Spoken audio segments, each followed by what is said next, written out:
What if the music you are drawn to is not just sound, but the language of your deepest self trying to speak? Close your eyes for a moment and imagine standing in a vast, dimly lit hall. The air hums with potential. Before you, 5 instruments rest on pedestals, each bathed in its own glow. A grand piano draped in shadow, a violin catching fragments of moonlight, a drum resonating with ancient rhythms, a flute carried by invisible wind, a guitar worn smooth by countless hands. You feel pulled toward one, but you do not yet know why. This is not a choice about music. This is about the frequency at which your soul vibrates, the hidden melody that has been playing beneath every decision you have ever made. Carl Jung believed that symbols speak where words fail, that the unconscious mind reveals itself through the images and objects we are drawn to without reason. By the end of this journey, you will discover the one truth about yourself that has been disguised as preference, hidden as taste, buried beneath layers of who you thought you had to become. The collective unconscious, Jung taught, is the reservoir of all human experience, a place where archetypes live and breathe, waiting to be recognized. Every instrument carries within it an archetypal energy, a pattern of being that connects you not just to music, but to the ancient forces that have shaped human souls across millennia. But why this test? Why now? The answer lies in the part of your soul you have been afraid to look at, the part that knows you have been living slightly out of tune with yourself, playing notes someone else composed, dancing to rhythms that were never yours. Something inside you recognizes that the instrument you choose is the instrument that chooses you back, reflecting the frequency you were born to emit but have perhaps learned to silence. Stay with me, because what you are about to learn will shift everything you thought you knew about why you struggle, why you succeed, and why certain paths feel like home while others feel like exile. The grand piano stands before you, massive and elegant, its black lacquer surface reflecting a version of yourself you barely recognize. At first glance, it is the instrument of refinement, of classical beauty, of complexity mastered. But look deeper. The piano is not one instrument. It is 88 keys, each a voice, each a possibility, all demanding to be orchestrated into coherence. If you are drawn to the piano, your soul carries the archetype of the architect, the sovereign of inner worlds. You are someone who feels the weight of potential constantly pressing against your chest. You look at life and see not what is, but what could be if only every element aligned perfectly. This is your gift and your curse. Jung spoke of the transcendent function, the psyche's ability to hold opposites in tension until something new emerges. The piano demands this of you every moment. High notes and low notes, melody and harmony, the left hand and the right hand in eternal conversation. Your soul vibrates at the frequency of synthesis, always trying to bring disparate parts into unity. But here is what most people are too afraid to admit about this choice. The piano also represents your deep fear of discord, your terror that if even one note is wrong, the entire composition collapses. You learned early, perhaps before you had words for it, that love was conditional upon your performance, that approval came when you held it all together, when you made the complex look effortless, when you hid the practice and showed only the recital. The shadow self that lives beneath your piano choice is the part of you that believes rest is failure, that silence is emptiness, that if you stop orchestrating your life for even one moment, everything will fall apart. You carry the wound of the child who was praised for achievement, but not seen for simply being.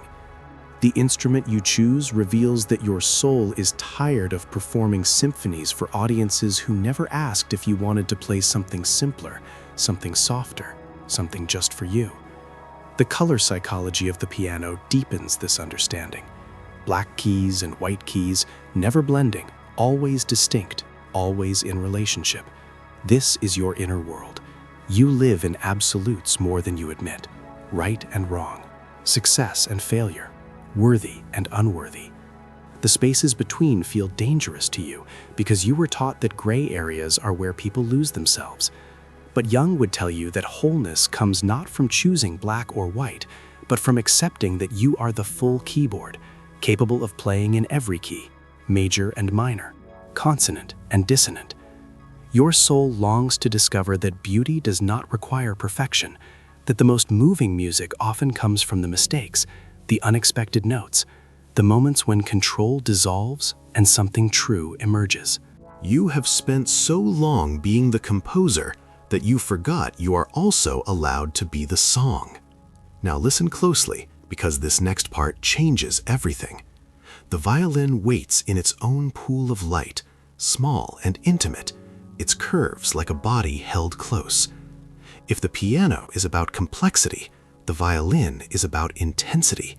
This is the instrument that cries, that sings, that cuts through every other sound with its raw emotional truth. You who are drawn to the violin carry the archetype of the poet, the mystic, the one who feels everything at volumes others cannot comprehend. Your soul vibrates at the frequency of longing, of beauty that hurts, of love that leaves marks.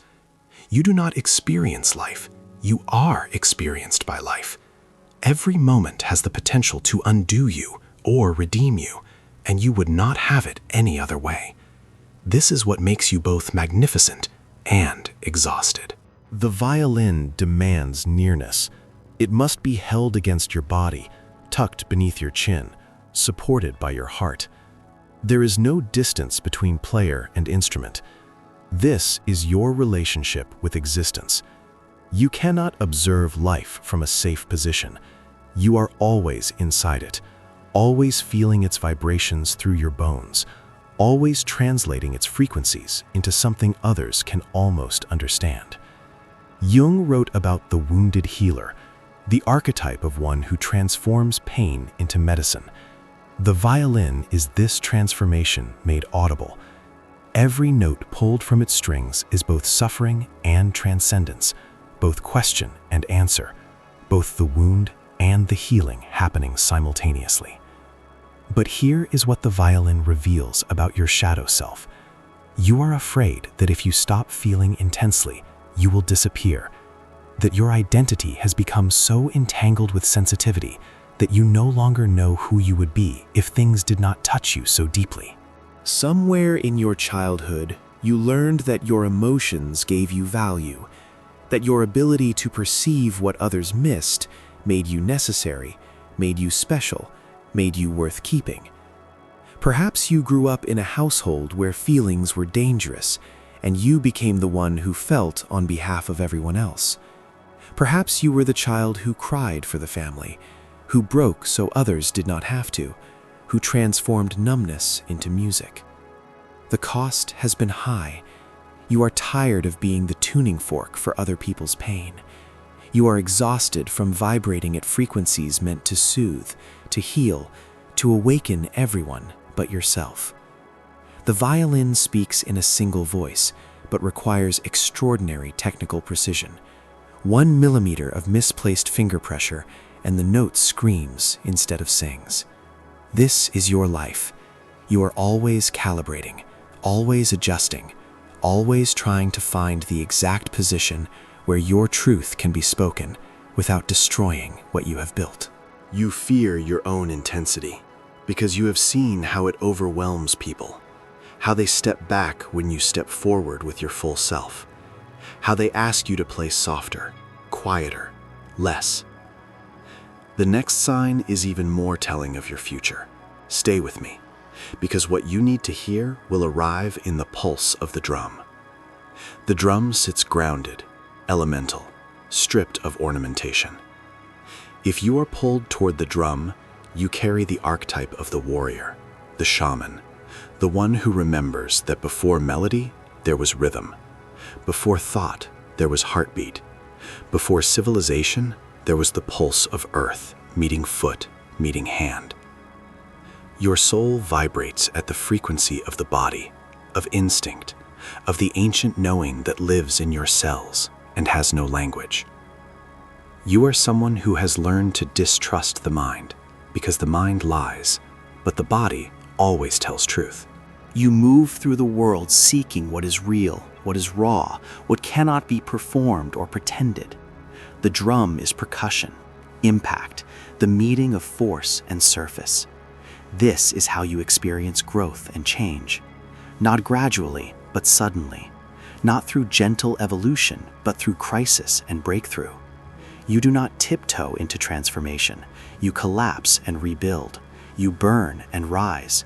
You shatter, and the shattering itself becomes the art. Jung spoke of individuation as the process of becoming whole, but for you, wholeness has always come through breaking first. You trust what survives the fire more than what never gets tested. This makes you powerful, and it makes you lonely, because not everyone can live at the intensity of constant metamorphosis. But here is what most people are too afraid to admit about this choice.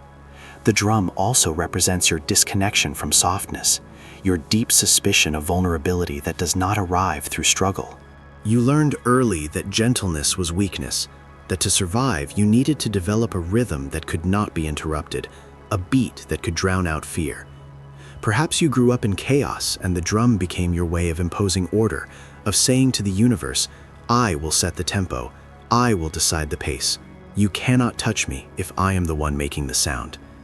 The shadow beneath your drum choice is the part of you that believes rest is surrender, that if you stop moving, stop creating impact, stop making noise, you will be forgotten, or worse, you will remember all the moments you could not afford to feel. The drum is often associated with the color red, with earth tones, with the root chakra and primal energy. This is your soul's frequency. You are trying to stay rooted when everything in your history taught you that ground could disappear at any moment. You crave stability, but you only trust the stability you create through your own force of will. You want to belong, but you have spent so long being your own tribe that intimacy feels like losing the rhythm, like letting someone else set the beat and discovering you do not know how to follow. What you need to understand is that the most powerful drumming happens in relationship with silence, that the spaces between beats are not empty but full of potential, that your soul is asking you to trust the pause as much as the strike. Now listen closely, because this next part changes everything. The flute rises on the pedestal like a whisper made solid, delicate and clear, an instrument of air and breath and the spaces between. If you are drawn to the flute, you carry the archetype of the sage, the wanderer, the one who knows that truth moves like wind, arriving from directions you did not expect, speaking in tones so subtle that only those who have learned to listen can hear. Your soul vibrates at the frequency of detachment, of perspective, of the wisdom that comes from watching patterns repeat across time and learning to step outside the wheel. The flute is an instrument of breath, which means it is an instrument of spirit. In almost every ancient tradition, breath and spirit are the same word, pneuma, ruach, prana. If you choose the flute, you are someone who has always sensed that the material world is only half the story, that beneath visible surfaces flows an invisible river of meaning, and you have spent your life learning to navigate by currents others do not see. You are drawn to philosophy, to questions that have no answers, to conversations that begin at midnight and end at dawn, without resolution, but with something deeper than resolution, with recognition. But here is what the flute reveals about your shadow self. You are afraid of being trapped in the density of human need, of emotional intensity, of the loud, messy chaos of people who have not yet learned to transcend their wounds. You float above your own pain more often than you descend into it. You have cultivated detachment as a spiritual practice, but sometimes it is just avoidance with better vocabulary. Somewhere in your childhood, you learned that feeling too much meant drowning, that to survive you needed to become air, to slip through the cracks, to be so light that nothing could pin you down. Perhaps you grew up in a family where emotions were weapons, where vulnerability was exploited, where the only safe place was in your mind, in your imagination, in worlds you built where you controlled every variable. The flute speaks in high registers, in frequencies that cut through denser sounds, that rise above the noise. This is your life. You are always seeking higher ground, broader perspective, the view from above where things make sense even when they hurt. But your soul is tired of altitude. It is asking you to come down, to let your feet touch earth, to discover that wisdom is not only found in transcendence, but also in the willingness to be confused, to be wrong, to be completely lost, and trust that lostness is sometimes the most honest position available. The next sign is even more telling of your future. Stay with me, because the guitar holds a truth about belonging that will crack you open. The guitar rests on its pedestal, worn and warm, an instrument that has been held by millions of hands, that has crossed cultures and centuries, that belongs to no single tradition, but to the human impulse to create music from 6 strings and a wooden body. If you are drawn to the guitar, you carry the archetype of the companion, the storyteller, the one who knows that meaning is made not in isolation, but in the sharing, in the gathering around the fire, in the songs that turn strangers into community. Your soul vibrates at the frequency of connection, of narrative, of the deep belief that your story matters most when it weaves into other stories, when it finds the universal thread that runs through every human heart. The guitar is portable, accessible, intimate. It does not require a concert hall or an audience or permission. It can be played anywhere, on a street corner, in a living room, around a campfire, under the stars. This is your gift. You make meaning anywhere you land. You do not need perfect conditions to create beauty or truth or connection. You are someone who has learned that home is not a place, but a frequency, a way of being present that turns wherever you are into somewhere worth staying. People feel safe around you because you do not perform connection, you offer it. You create space for others to bring their full selves without fear of judgment. But here is what most people are too afraid to admit about this choice. The guitar also represents your fear of being alone with yourself, your deep anxiety that without others to reflect you back to yourself, you might discover there is nothing there, that you have spent so long being the bridge between people that you forgot to build a foundation of your own. You learned early, perhaps before memory, that your value came from your ability to harmonize, to adapt, to read the room and play the song that was needed. Perhaps you grew up in a family where peace depended on someone smoothing the edges, where you became the translator between parents who could not speak to each other, where your identity formed around the gaps you filled in other people's lives. The guitar is made of wood, of organic material, of something that was once alive and now holds new life through music. This is your soul. You are a transformer of energy. You take what is broken and find how it can sing. You take what is discarded and discover its beauty. You take what is lonely and offer it companionship. But you have given so much of yourself to this role that you no longer know what you want when no one is asking, what you need when there is no one to need you, who you are when you are not filling the silence with songs that soothe everyone but yourself. Your soul is asking you to play for an audience of one, to sit alone with the guitar and ask not what others want to hear, but what you need to say, even if the notes are discordant, even if the rhythm stumbles, even if the song is not beautiful, but true. Now, as you stand before these 5 instruments, you begin to see that this was never about choosing. It was about recognizing. The instrument that called to you was calling because it knows the frequency you have been trained to hide. The song you learned was too much or not enough, the vibration that is yours alone. Carl Jung spent his life teaching that the unconscious does not speak in words but in symbols, in images, in the objects and choices that bypass the rational mind and speak directly to the soul. Each of these instruments is an archetype, a pattern of being that has existed in human consciousness since the first person struck a rhythm or sang a note. The piano carries the frequency of complexity, of the need to orchestrate, of the terror and beauty of holding many voices at once. The violin carries the frequency of intensity, of feeling at depths that both wound and heal, of transforming pain into something others can witness. The drum carries the frequency of impact, of rhythm, of the body's truth, of power that must break in order to build. The flute carries the frequency of transcendence, of air and breath and spirit, of wisdom that rises above but must learn to descend. The guitar carries the frequency of connection, of stories shared, of belonging created through sound, of the bridge between self and other. But here is what matters most. The instrument you chose is also the instrument you have been afraid to play at full volume. Because when you were young, someone told you it was too much. The piano players were told they were controlling. The violin players were told they were too sensitive. The drum players were told they were too intense. The flute players were told they were too detached. The guitar players were told they were too accommodating.